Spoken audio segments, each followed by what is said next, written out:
Hello everybody. I would be discussing this module on behalf of Mr. Deepak Raju. The module that we would be understanding today is on the consensus-based decision-making process in the WTO and the strengths and limitations of the same. For this, we would be understanding, besides from the consensus-based decision-making process in the WTO, we would also be understanding the proposals for reform and the accession and withdrawal process to the WTO. For this, we would understand the decision-making process in the WTO, the pros and cons of the decision-making process, and the potential for reform in these. The WTO, as we know, is established by an international treaty, namely the Marrakesh Agreement, and all the obligations that parties undertake in the WTO are treaty obligations. It is well established in international law that no state can be bound to a treaty obligation without its consent. This position emerges from international law's axiomatic acceptance of sovereign equality of states. States being sovereign and equal, no sovereign or group of sovereigns can bind together sovereign or another group of sovereigns to treaty obligation without the latter's consent. The emphasis on consent carries with it inherent obligation where a treaty has near universal membership.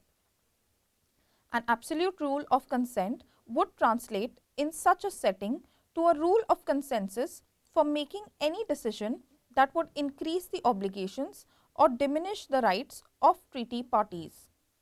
Such consensus is often difficult to attain in an organization like WTO, where a large number of members have widely different interests. Some international organizations have found solutions to this problem in rules of decision making other than consensus, namely majority voting, special majorities, voting within specialized organizations with limited membership, or even negative consensus on some limited matters. This chapter examines the decision-making process within the WTO and its various committees and subcommittees. As will be discussed below, most of the important decisions in the WTO, especially those enhancing or diminishing the rights and obligations under various WTO agreements, can be understood only by consensus. Further, we will discuss some proposals for potential reform of this process. Additionally, the mechanisms for acceding to the WTO as well as the provisions governing exit from the WTO will be considered below. Now we would understand the decision making in the WTO as an overview of the same. As discussed in the previous chapter, the GATT 1947 did not establish an international organization.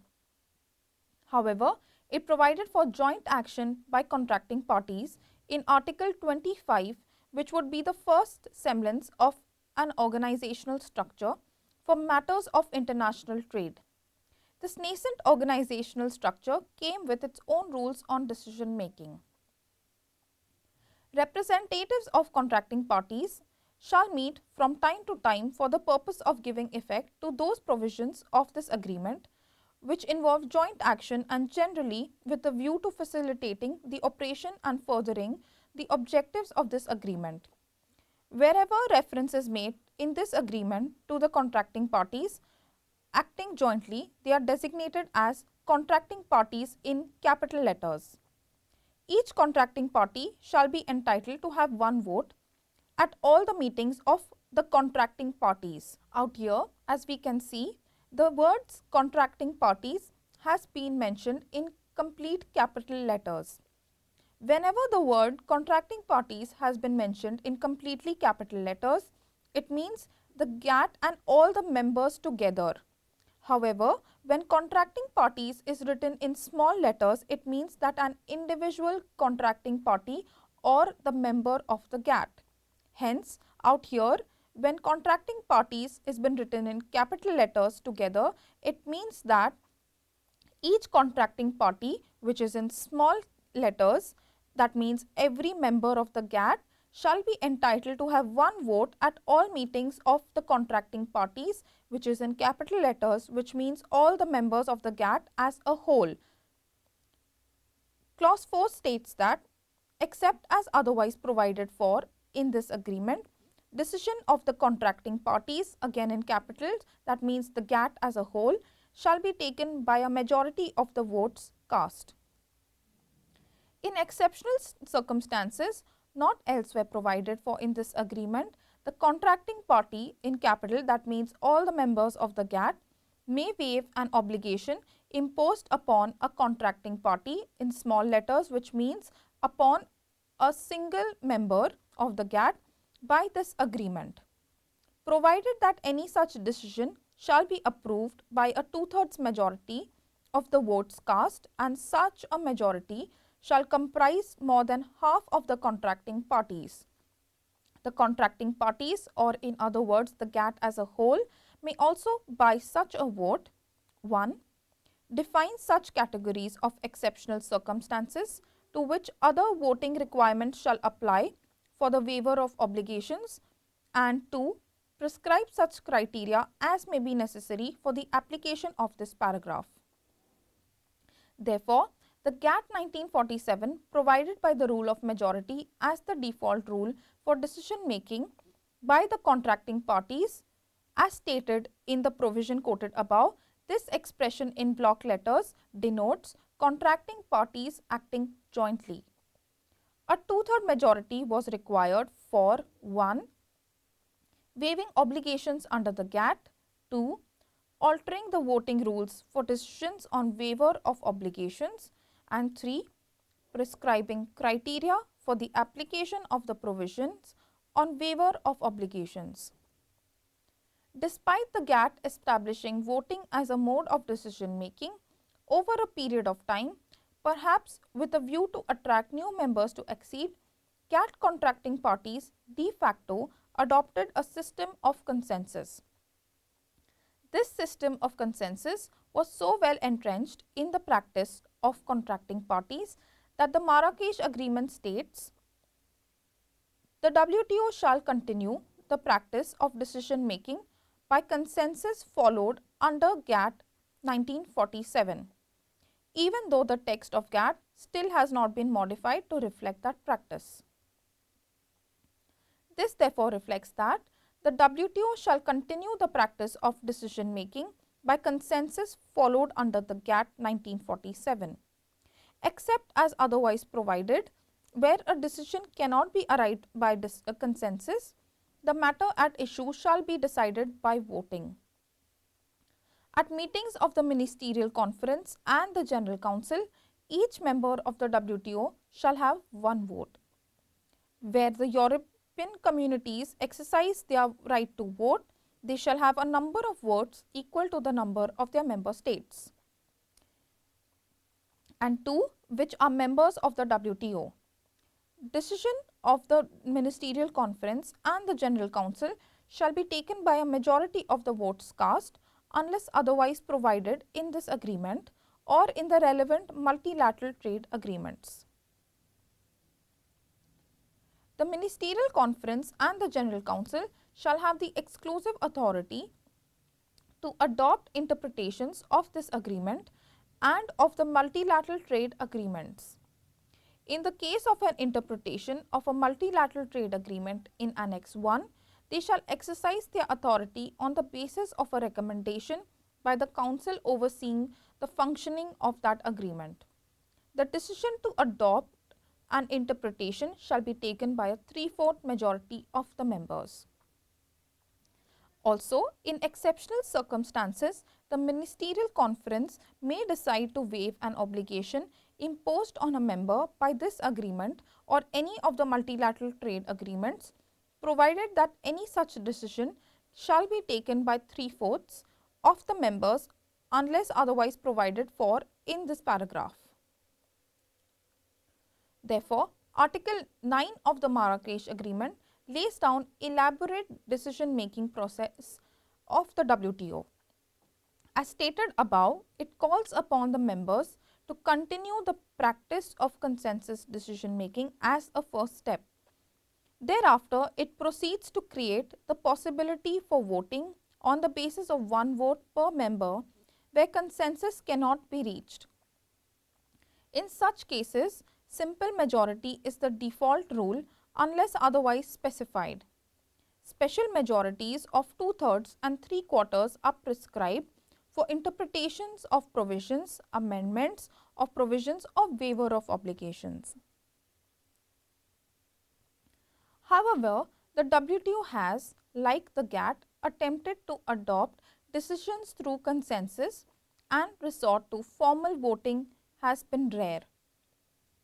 This has often meant that WTO membership has been unable to adopt decisions on several matters, particularly on controversial ones, for extended periods. In the next few slides, we explore some possible alternatives to this process. An exception to the one vote per member rule is that if the European Union votes as a member, its vote counts as equal to the number of members that the EU has who are also members of the WTO. Under such circumstances, the EU members who are also WTO members cannot vote separately. The proposals of reform would be discussed now. For voting, legally, the option of voting is already available to the WTO membership. However, given the centrality of the commercial interests affected by WTO decisions, it is unlikely that the membership will, generally speaking, leave decisions to majority voting. Developing country members have been particularly vocal against having a voting based on decision-making system. While a number of developing countries and least developed countries in the WTO exceeds the number of developed country members, the reluctance of developing country members to yield the majority voting has been seen against the background of various political and economic disputes that continue to divide developing countries from acting as a united front in the international organizations. In the late 1960s and 70s, the developing countries actively participated in the United Nations General Assembly, often coordinating their positions. However, the shared point of view that developing countries could develop in the General Assembly, given the nature of issues under consideration, is missing on the trade front, given the inherently diverse nature of interests pursued in the trade fora. On the other hand, developed countries have developed coordinated strategies on several issues. This is best exemplified by the fact that the European Union is a member of the WTO in its own capacity, coordinating all its members in their voting positions. Despite these concerns, the membership should seriously consider allowing voting with simple or special majority, at least on a predefined set of issues. Now discussing the pros and cons of plurilateralism. In some cases where consensus was impossible, WTO members have proceeded to conclude plurilateral arrangements applying among some but not all members of the WTO. The Agreement on Trade in Civil Aircraft, to which 32 WTO members are parties, and Agreement on Government Procurement, which has 28 members, are current examples of this. Several of WTO's current multilateral agreements started out as plurilateral agreements and gained multilateral character only after the Tokyo round. One solution to the limitation of consensus rule could be that those members who are interested in undertaking additional commitments could conclude plurilateral agreements inter se, which may or may not evolve into multilateral agreements subsequently. However, this would undermine one of the cardinal principles of the WTO framework, the single undertaking. Currently, any member acceding to the WTO has to accept all the multilateral agreements and cannot pick and choose that it prefers. This has been hailed as one of the main achievements of the WTO, as it eliminates the need to negotiate each agreement specifically with an acceding member. Ushering in plurilateralism may pose serious threats to the idea of a single undertaking. Also, in an environment encouraging plurilateralism, members may compromise their efforts at arriving at consensus and opt for an easier route, slowly undermining the multilateral character of the WTO. Now we would discuss the proposals for reform for accession to and the withdrawal from the WTO. In case of the United Nations, both conditions for accession and the possibility of exiting the organization have been subjects of intense debates, the former leading to the admissions advisory opinion in the year 1948 and the latter resulting in ambiguities over the status of Indonesia when it announced its intention to exit the United Nations. In case of the WTO, elaborate provisions of the Marrakesh Agreement govern both accession and withdrawal. Article 12 on accession states that any state or separate customs territory possessing full autonomy in the conduct of its external commercial relations and of other matters provided for in this agreement and the multilateral trade agreements may accede to this agreement on terms to be agreed between it and the WTO. Such accession shall apply to this agreement and the multilateral trade agreements annexed thereto. Clause 2 states that decisions on accession shall be taken by the Ministerial Conference. The Ministerial Conference shall approve the agreement on the terms of accession by a two-thirds majority of the members of the WTO. Accession to a plurilateral trade agreement shall be governed by the provisions of that agreement. The eligibility to accede to the WTO extends not merely to states but also to separate customs territory possessing full autonomy in the conduct of its external commercial relations and of the other matters provided for in the Marrakesh Agreement and the multilateral trade agreements. Therefore, Hong Kong and Macau, while parts of the State People's Republic of China, have separate memberships in the WTO. Taiwan, under the name Chinese Taipei, is a member despite its statehood being a heavily debated topic in international law. European Union is a member in addition to the membership of its constituent states. Currently, there are 160 members in the WTO. Starting out with 23 original signatories to the GATT in 1947, the membership of most of these members is the result of elaborate negotiations and consequent accession. It is widely accepted that Article 4 of the Montevideo Convention on Rights and Obligations of States lays down the criteria for statehood in international law. However, when European Union exercises its vote, the member states cannot vote. The vote of European Union has the value equivalent to the member of EU members who are also WTO members. The detailed procedure for accession is laid down in the WTO document WT/ACC/1 titled Accession to the WTO Procedures for Negotiations under Article 12, prepared by the WTO Secretariat in the year 1995. Though the Secretariat's draft of this document was considered by the members and revised according to their inputs during multilateral consultations, it was decided by the membership that the document would not be submitted to the Ministerial Conference or General Council for formal endorsement.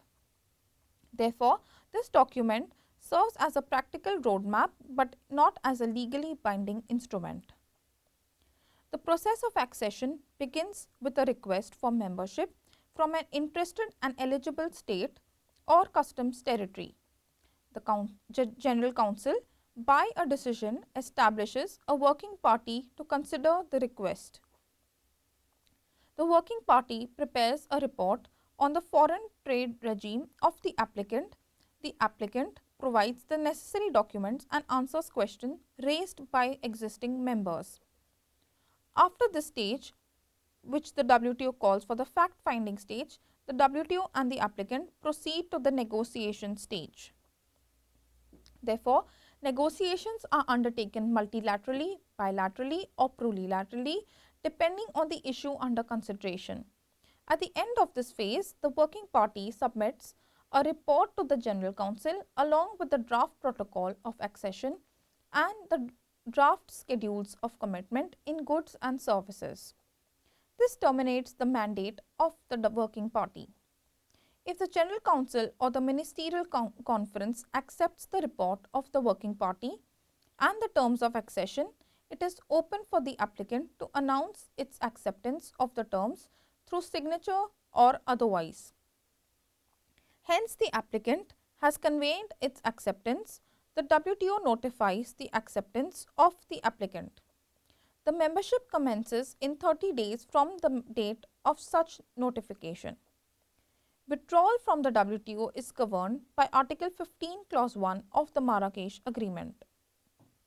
Hence, any member may withdraw from this agreement. Such withdrawal shall apply both to this agreement and the multilateral trade agreements and shall take effect upon the expiration of 6 months from the date on which written notice of withdrawal is received by the Director General of the WTO. This provision allows members to withdraw from the WTO by simply giving a written notice to the Director General. The withdrawal takes effect in 15 days. Unlike the provision on accession, this provision on withdrawal is yet to be tested since no member has ever issued a notice of withdrawal under Article 15. From this, we have understood various concepts of consensus-based decision-making in the WTO. We have understood the pros and cons of the WTO along with the proposals for reform in the WTO. Hence, we have discussed that decision-making is taken by joint action of contracting parties. We have understood few significant aspects of this chapter. We have primarily understood that whenever contracting parties is written in the word capitals, it means the contracting parties by joint action or all the members of the WTO. In other words, when contracting parties is written in small letters, it means each particular member of the WTO. We have understood that the WTO is established by an international treaty, namely the Marrakesh Agreement, and all the obligations that the parties undertake in the WTO are treaty obligations. For this, we have seen certain relevant aspects of the WTO decision-making process. We have seen that this involves various committees and subcommittees. The decision-making process of the WTO is explained in Article 25 of the GATT as we saw. We have seen that for this purpose, the representatives of all the contracting parties should meet from time to time for the purpose of giving effect to these provisions for the purpose of joint action. We saw again that each contracting party has one vote at all the meetings. We also understood that this implies that because the European Union has as many votes as the number of members, then we also understood that the decisions as per Article 25 are undertaken as per 2/3 majority of the votes cast. In addition, despite the GATT establishing voting as a mode of decision making over a period of time, with a view to attract new members, the GATT contracting parties de facto adopt a system of consensus. For this, we understood that as per the Marrakesh Agreement, the WTO shall continue the practice of decision making by consensus followed under the GATT 1947.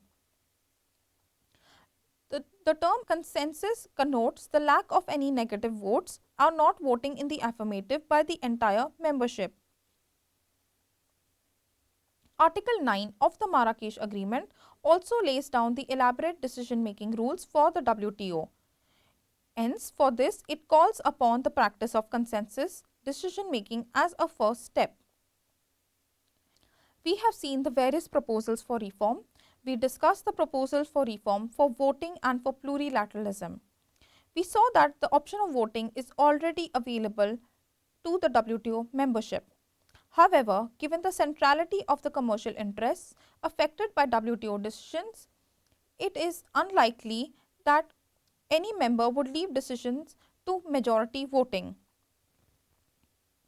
While a number of developing countries and least developed countries in the WTO exceed the number of developed country members, the reluctance of developing country members to yield to majority voting has been seen against this background of various political and economic disputes that continue to divide developing countries from acting as a united front in the international organizations. We also further saw for this purpose that despite these concerns, the membership should seriously consider allowing voting with simple or special majority on at least a predefined set of issues. As far as plurilateralism is concerned, we saw that in some cases where consensus was impossible, WTO members have proceeded to conclude plurilateral agreements applying amongst some but not all members of the WTO. The agreement on trade in civil aircraft and the agreement on civil procurement are some examples of these. One solution to the limitations of the consensus rule could be that those members who are interested in undertaking additional commitments could conclude plurilateral agreements inter se, which may or may not evolve into multilateral agreements subsequently. However, we also understood that this would undermine one of the cardinal principles of the WTO framework, that is of the single undertaking. Lastly, we understood the process of accession to and withdrawal from the WTO. We saw that in the case of United Nations, both conditions of accession and the possibility of exiting the organization have been subjects of intense debates. In case of the WTO, nevertheless, elaborate provisions of the Marrakesh Agreement govern both accession and withdrawal.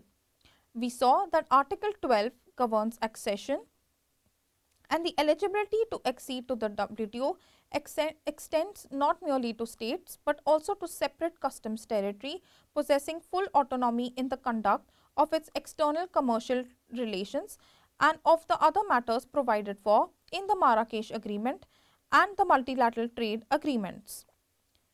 We saw that currently, while there are 160 members in the WTO, the membership of most of these members is a result of elaborate negotiation and subsequent accessions. With this, we have discussed various parts of consensus-based decision making in the WTO. Thank you very much.